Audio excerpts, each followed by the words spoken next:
ಎಲ್ಲ ವಿದ್ಯಾರ್ಥಿಗಳಿಗೆ ಮತ್ತೊಂದು ವಿಡಿಯೋಗೆ ಸ್ವಾಗತ. ಬೆಂಗಳೂರು ನಗರ ವಿಶ್ವವಿದ್ಯಾಲಯ, ಬೆಂಗಳೂರು ಸಿಟಿ ಯೂನಿವರ್ಸಿಟಿ ಕನ್ನಡ ಭಾಷಾ ಪಠ್ಯದ ಅನುಸಾರವಾಗಿ BSc ಮೊದಲನೇ ಸೆಮಿಸ್ಟರ್ ವಿದ್ಯಾರ್ಥಿಗಳಿಗೆ ಚೋಮನ ಮಕ್ಕಳ ಹಾಡು ಡಾಕ್ಟರ್ ಸಿದ್ಧಲಿಂಗಯ್ಯ ಬರೆದಿರುವಂತಹ ಒಂದು ಕಾವ್ಯವನ್ನು ಇಲ್ಲಿ ನಾವು ಈಗ ಗಮನಿಸೋಣ. ನಾವು ಈ ಚೋಮನ ಮಕ್ಕಳ ಹಾಡು ಡಾಕ್ಟರ್ ಸಿದ್ಧಲಿಂಗಯ್ಯ ಇಲ್ಲಿ ಮುಖ್ಯವಾಗಿ ನಾವು ಗಮನಿಸಬೇಕಾಗಿರೋದು, ಇಲ್ಲಿ ನೋಡಿ ಪದ್ಯ ಈ ರೀತಿದೆ: ಕಾಲ ನೀಲ ಬೆಳ್ಳಿ ಗುರುವ ಚೀನಿಯ ಚೋಮನ ಮಕ್ಕಳು ನಾವು. ಈ ಕವಿತೆ ಚೋಮನ ಮಕ್ಕಳ ಕಾಲ ನೀಲ ಬೆಳ್ಳಿ ಗುರುವ ಮತ್ತು ಚೀನಿಯರ ಆತ್ಮಪರ್ಯದಿಂದಾಗಿ ಆರಂಭವಾಗುತ್ತದೆ. ಇಲ್ಲಿ ಅವರು ಕೇವಲ ವ್ಯಕ್ತಿಗಳಾಗಿ ಮಾತನಾಡುತ್ತಿಲ್ಲ, ಬದಲಾಗಿ ಒಂದು ಇಡೀ ಶೋಷಿತ ಸಮುದಾಯದ ಪ್ರತಿನಿಧಿಗಳಾಗಿ ತಮ್ಮನ್ನು ಗುರುತಿಸಿಕೊಳ್ಳುತ್ತಿದ್ದಾರೆ. ಶಿವರಾಮ ಕಾರಂತರು ಚೋಮನ ದುಡಿ ಕಾದಂಬರಿಯ ಪಾತ್ರಗಳ ಹೆಸರನ್ನು ಹೇಳಿಕೊಳ್ಳುವುದರ ಮೂಲಕ ಅವರು ತಮ್ಮ ನೋವಿನ ಪರಂಪರೆಯನ್ನು ಮತ್ತು ತಮ್ಮ ಚಾರಿತ್ರಿಕ ಹಿನ್ನೆಲೆಯನ್ನು ಸ್ಪಷ್ಟಪಡಿಸುತ್ತಿದ್ದಾರೆ. ಇದು ನಾವು ಚೋಮನ ಮಕ್ಕಳ ಅದೇ ನೋವು ಮತ್ತು ಶೋಷಣೆಯ ಪರಂಪರೆಯನ್ನು ಹೊತ್ತು ಬಂದವರು ಎಂದು ಹೇಳುವ ಮೂಲಕ ತಮ್ಮ ಗುರುತನ್ನು ಸ್ಥಾಪಿಸುವ ಒಂದು ದಿಟ್ಟ ಪ್ರಯತ್ನವಾಗಿ ಇಲ್ಲಿ ನಡೀತಾ ಇದೆ. ಎರಡನೇ ಪ್ಯಾರನ್ನು ಗಮನಿಸಿದಾಗ, ಕಣ್ಣಿನ ಒಳಗೆ ಮುಖವಿಟ್ಟವರು, ಮಣ್ಣಿನ ಒಳಗೆ ಮುಖವಿಟ್ಟವರು, ತಾಯಿನಗಲಿದ ಮಕ್ಕಳು ನಾವು, ನೋವಿನೊಪ್ಪಿದವರು. ಇದರ ಅರ್ಥ ತುಂಬ ದಾರುಣವಾಗಿದೆ.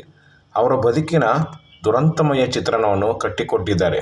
ಕಣ್ಣಿನ ಒಳಗೆ ಮುಖವಿಟ್ಟವರು ಅಂದರೆ ಅವಮಾನ, ದುಃಖ, ನೋವು, ಅಸಹಾಯಕತೆಯಿಂದ ಅವರು ಸದಾ ಅಳುತ್ತಾ ಮುಖವನ್ನು ಮರೆಮಾಚಿಕೊಂಡು ಬದುಕ್ತಾ ಇದ್ದಾರೆ. ಮಣ್ಣಿನ ಒಳಗೆ ಮುಖವಿಟ್ಟವರು ಅಂದರೆ ಅವರ ಬದುಕು ಮಣ್ಣಿನಲ್ಲಿ ದುಡಿಯುವುದರಿಂದಲೇ ಸೌದು ಹೋಗಿದೆ ಮತ್ತು ಸುಸ್ತಾಗಲು ಮಣ್ಣಿನಲ್ಲೇ ಸೇರಿ ಹೋಗುತ್ತಿದ್ದಾರೆ. ತನ್ನ ಜೀವನ ಪೂರ್ತಿ ಮಣ್ಣಿನಲ್ಲೇ ಅವರ ಕಾಲ ಕಳೆಯುತ್ತಿದ್ದಾರೆ. ಅವರಿಗೆ ಯಾವುದೇ ರೀತಿಯಿಂದ ಅಲ್ಲಿ ಬೆಲೆ ಇಲ್ಲ. ಮಣ್ಣಿನಲ್ಲೇ ಅವರು ಸತ್ತು ಹೋಗುವಂಥ ಸೂಚನೆ ನಮಗೆ ಈ ಪ್ಯಾರದಲ್ಲಿ ತೋರಿಸ್ತಿದ್ದಾರೆ. ತಾಯಿನ ಅಗಲಿದ ಮಕ್ಕಳು ಎಂಬುದು ಕೇವಲ ತಾಯಿಯನ್ನು ಕಳೆದುಕೊಂಡ ಅನಾಥ ಮಕ್ಕಳಲ್ಲ ಅವರು. ಇಲ್ಲಿ ಮುಖ್ಯವಾಗಿ ಅವರು ಬರೀ ತಾಯಿಯಿಂದಲ್ಲ, ಸಮಾಜದಿಂದ, ಭೂಮಿಯಿಂದ ಮತ್ತು ಎಲ್ಲರ ಪ್ರೀತಿಯಿಂದ ವಂಚಿತರಾದ ಸ್ಥಿತಿಯನ್ನು ಹೇಳುತ್ತದೆ. ನೋವು ಇವರಿಗೆ ಆಗೊಮ್ಮೆ ಹೀಗೊಮ್ಮೆ ಬರುವುದಿಲ್ಲ. ಅದು ಅವರ ಬದುಕಿನ ಅವಿಭಾಜ್ಯ ಅಂಗವಾಗಿದೆ. ಅದನ್ನು ಅವರು ಒಪ್ಪಿಕೊಂಡು ಬದುಕುತ್ತಿದ್ದಾರೆ ನಮ್ಮ ಈ ಚೋಮನ ಮಕ್ಕಳು ಅಂತ ಡಾಕ್ಟರ್ ಸಿದ್ಧಲಿಂಗಯ್ಯ ಹೇಳುತ್ತಿದ್ದಾರೆ.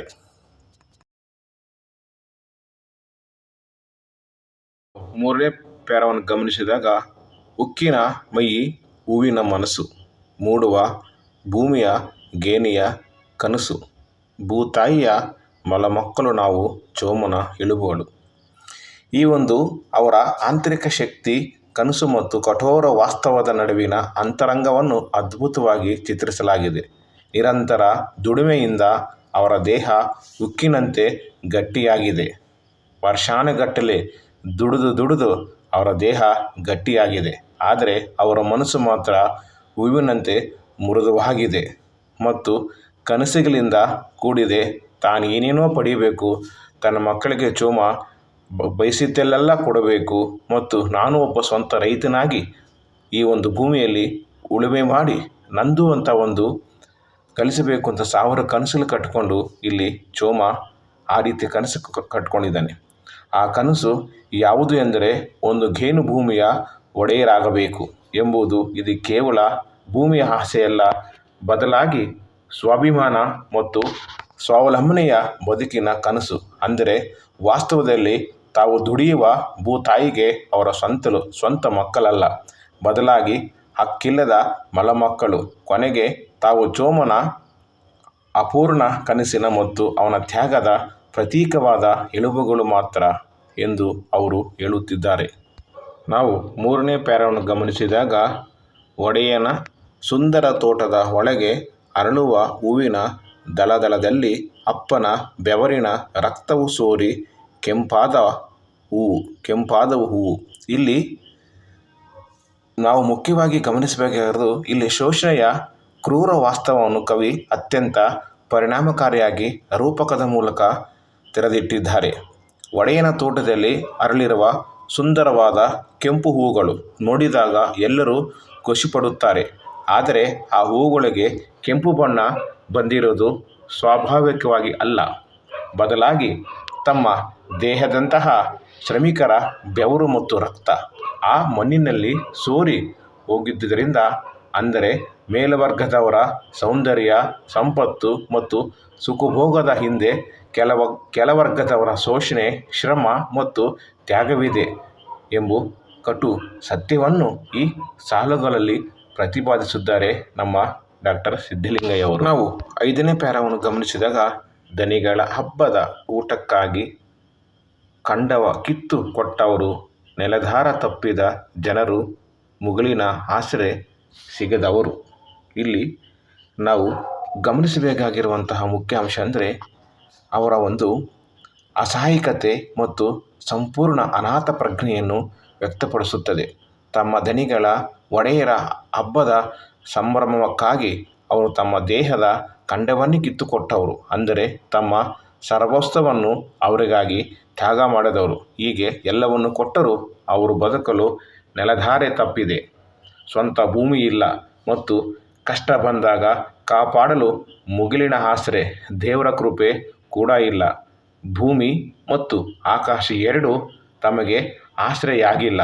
ತಾವು ಸಮಾಜದಿಂದ ಮತ್ತು ದೈವದಿಂದ ಸಂಪೂರ್ಣವಾಗಿ ವಂಚಿತರಾಗಿದ್ದೇವೆ ಎಂಬ ತೀವ್ರವಾದ ನೋವು ಇಲ್ಲಿ ಚೋಮ ಮತ್ತು ಈ ಸಮಾಜದಲ್ಲಿ ನಡೆಯಿರುವಂತಹ ಧಾರಣ ವ್ಯವಸ್ಥೆಯನ್ನು ಲೇಖಕರು ಈ ಒಂದು ಚೋಮನ ಹಾಡಿನ ಮೂಲಕ ವ್ಯಕ್ತಪಡಿಸಿದ್ದಾರೆ. ನಾವು 5ನೇ ಪ್ಯಾರಾವನ್ನು ಗಮನಿಸಿದಾಗ, ಭೂಮಿ ಬೆಟ್ಟ ನೀಲಿಯ ಬಾನಿಗೆ, ನಮ್ಮಯ ನಾಡಿನ ಎಲ್ಲ ಜನತೆಗೆ ಚೋಮನ ಹಾಡು ಕತೆ ಗೊತ್ತು. ಚೋಮನ ಮಕ್ಕಳೇ ಹೇಳುವ ಕತೆಯನ್ನು ಕೇಳಿರಿ ಸ್ವಾಮಿ ಈ ಹೊತ್ತು. ಇಲ್ಲಿ ಈ ಕೊನೆಯ ಚರಣವು ನೋವಿನ ನಿವೇದನೆಯಿಂದ ಇಲ್ಲಿ ವ್ಯಕ್ತಪಡಿಸುತ್ತಾರೆ. ಕಡೆಗೆ ಸಾಗುತ್ತದೆ. ಈ ಜಗತ್ತಿಗೆ, ಈ ನಾಡಿಗೆ ಚೋಮನ ಕತೆ ಗೊತ್ತಿದೆ, ಆದರೆ ಅದು ಇತರರು ಹೇಳಿದ ಕತೆ. ಈಗ ಚೋಮನ ಮಕ್ಕಳ ತಾವೇ ತಮ್ಮ ಅನುಭವದ ಕಥೆಯನ್ನು ಹೇಳಲು ಬಂದಿದ್ದೇವೆ, ಕೇಳಿರಿ ಸ್ವಾಮಿ ಎಂದು ಅವರು ಈ ಸವಾಲು ಹಾಕುತ್ತಿದ್ದಾರೆ. ಸ್ವಾಮಿ ಎಂಬ ಸಂಬೋಧನೆಯು ನೇರವಾಗಿ ಸಮಾಜದ ಪ್ರಬಲ ವರ್ಗವನ್ನು, ಶೋಷಿತರನ್ನು ಉದ್ದೇಶಿಸಿ ಹೇಳುತ್ತಿದ್ದಾರೆ. ಅಂದರೆ ಇಲ್ಲಿ ನಾವು ಇದುವರೆಗೂ ಮೌನವಾಗಿದ್ದವರು ಈಗ ಮಾತನಾಡಲು ಪ್ರಾರಂಭಿಸಿದ್ದೇವೆ, ನಮ್ಮ ಧ್ವನಿಯನ್ನು ನೀವು ಕೇಳಲೇಬೇಕು ಎಂದು ಆಗ್ರಹಿಸುವ ಮೂಲಕ ಕವಿತೆ ಕೊನೆಗೊಳ್ಳುತ್ತದೆ.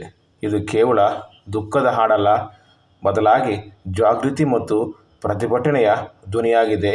ಬದಲಾಗಿ ಇದು ಬದಲಾವಣೆಯ ಸೂಚನೆಯಾಗಿ ಸಿದ್ಧಲಿಂಗಯ್ಯನವರು ಸಮಾಜದಲ್ಲಿ ನಡೀತಿರುವಂಥ ಇಂಥ ಒಂದು ಬಡತನದ ಮತ್ತು ಜಾತಿ ವ್ಯವಸ್ಥೆಯ, ಭೂಮಿ ಇಲ್ಲದ ಶೋಷಿತರ ವಿರುದ್ಧ ಧ್ವನಿಯಾಗಿ ಇಲ್ಲಿ ಚೋಮನ ಮೂಲಕ ಮತ್ತು ಚೋಮನ ಮಕ್ಕಳ ಮೂಲಕ ಇಲ್ಲಿ ಈ ಸಮಾಜವನ್ನು ಪ್ರಶ್ನಿಸುತ್ತಾ ಹೋರಾಡಕ್ಕೆ ನಾವಿವತ್ತು ಸಿದ್ಧರಾಗಿದ್ದೇವೆ.